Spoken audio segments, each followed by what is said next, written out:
ኖላዊ ሚዲያ የቤተ ክርስቲያን የሆነው በስመ አብ ወወልድ ወመንፈስ ቅዱስ አሐዱ አምላክ አሜን። አንድ አምላክ በሆነ በአብ ወልድ መንፈስ ቅዱስ ስም የካቲት 24 ቀን በዚች ቀን የከበረ አባት ኤጲስቆጶስ አጋቢጦስ አረፈ። ይህም አባት በከሃዲያን ነገሥታት በዲዮቅልጥያኖስና በመክስሚያኖስ ዘመን ነበር። ወላጆቹም ደጎች ምዕመናን ነበሩ። የቤተ ክርስቲያንም ትምህርት አስተምረውት ዲቁና ተሾመ። ከዚህም በኋላ እናትና አባቱን ትቶ ወደ አንድ ገዳም ሄዶ የሸመገሉ መነኮሳትን አገለገለ።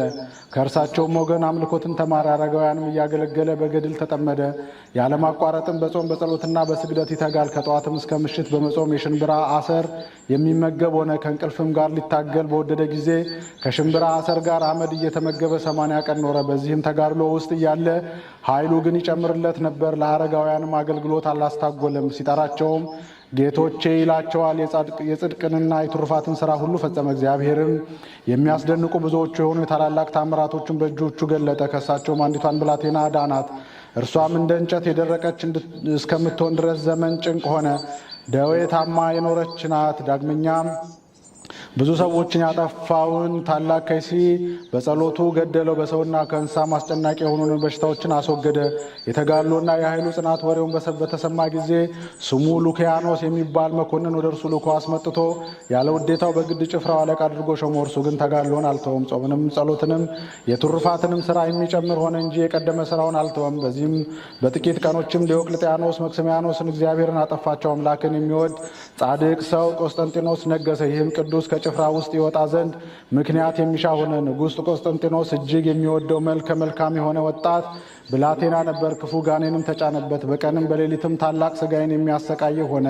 ቅዱስ አጋቢጦስን ከሚያውቁት ውስጥ አንድ ሰው ባየው ጊዜ ወታደር አለቃ አጋቢጦስ ቢመጣ በአዳነ ነበር አለው። የታመመውም እርሱ በንጉሡ ጭፍራ ስርዓት ውስጥ ያለ በውኑ ይህ ሥራ መስራት ይችላልን? አለው። ሰውየውም ገድሉን ሥራውን ሁሉ አስረዳው።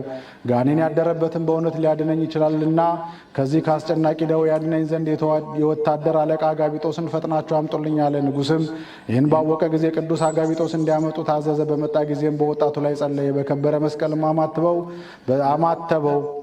በዚያን ጊዜ በእግዚአብሔር ኃይል ዳነ። ንጉሡም በዚህ ደስ ብሎት ቅዱስ አጋቢጦስን አከበረው። ምን እንዳደርግልህ ትሻለህ አለው። እርሱም ንጉሥን ከወታደርነት ውስጥ አሰናብተኝ አለውና አሰናበተው። አስቀድሞ ወደ ነበረባት ቦታም ተመለሰ። ብዙ ዘመናትም እጅግ እየተጋደለ ኖረ። ከዚችም በኋላ የዚች ሀገር ኤጲስቆጶስ ይዞ ቅስና ሾመው። ይህም ኤጲስቆጶስ በሞተ ጊዜ ቅዱስ አጋቢጦስን ይሾምላቸው ዘንድ ሕዝቡ ሊቀ ጳጳሳቱን ለመኑት። እርሱም ሾመላቸው። መልካም ተናጋሪዎች የሆኑትን የክርስቶስን መንጋዎች በበጎ አጠባበቅ ጠበቃቸው። እግዚአብሔርም የትንቢትን ጸጋ የተሰወረውንም የማወቅ ድንቆች ታምራቶችን የማድረግ ሀብት ሰጠው። በስውር ኃጢአትን የሚሰሩትን ኃጢአተኞችን የሚገሥጻቸው ሆነ። በንስሐም እስኪመለሱ ከመቅደስ ያርቃቸዋል። ዳግመኛም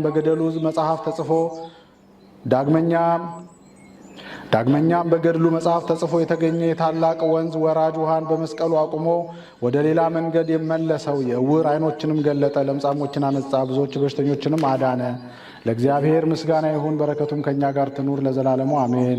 በዚህች ዕለት የከበሩ በጋዛ ሰማዕት የሆኑ ጢሞቴዎስና የቆጵሮስ ሀገር ሚናስ መታሰቢያቸው ነው። በረከታቸው ከእኛ ጋር ትኑር፣ ለእግዚአብሔርም ምስጋና ይሁን አሜን። አንድ አምላክ በሆነ በአብ በወልድ መንፈስ ቅዱስ ስም የካቲት 25 በዚች ቀን የከበሩ አውሳኒዮስና ፊሊሞና ስሟ ሎቂያ የሚባል አንዲት ድንግልን በሰማዕትነት ሞቱ። በዚህች ዕለት ከሮሜ ሀገር ዲያቆን ቶና፣ ከሀገረ ቁስ ሚናስ፣ ከጋዛ ይልማዲዮስ በሰማዕትነት ሞቱ። በዚህች ዕለት የከበረ ሐዲስ እንጦኒ በሰማዕትነት ሞተ። በዚህችም ዕለት ከግብፅ ሀገር ከስሙናይን አውራጃ የሆነ የከበረ አባት አባ ፉና አረፈ። ጌታ ሆይ ከብልጽግናቸው ብዛት የተነሳ ብዙ መባ ካገቡት ይልቅ የድሃይቱን አነስተኛ መባ እንደተቀበል ለሁል ጊዜ የሚያገለግሉ አላፍ መላእክትን እያሳሰብን በችግራችን ጊዜ የምናቀርብልህን ምስጋና ተቀበል። እናንተም ቅዱሳን ነቢያት፣ የወንጌል ሰባኪያን ሐዋርያት፣ ሰማዕታትና ጻድቃን፣ ትጉሃን መላእክት፣ ፍጹማን ደናግል እንዲሁም ደጋጎች መነኮሳት ሆይ ልጅ አዋቂ ሳይለይ የምንሰበሰብበትን ጉባኤ ቦታ ባርኩ። ይህን መጽሐፍ ወረቀት አዘጋጅቶ ብራና ዳምጦ የጻፈውን ያጻፈውን የተረጎመውን ቃለ ንባቡን በእርጋታ መንፈስ ሆኖ በተመስጦ ሕሊና ያደመጠውን በደለኛ ሁሉ የምታስምር የጌታ እናቱ በማርያም ጸሎት ኢየሱስ ክርስቶስ በአንድነት ይማረን አሜን። የቅዱሳን አባቶቻችን በረከታቸው ይደርብን። አቡነ ዘበሰማያት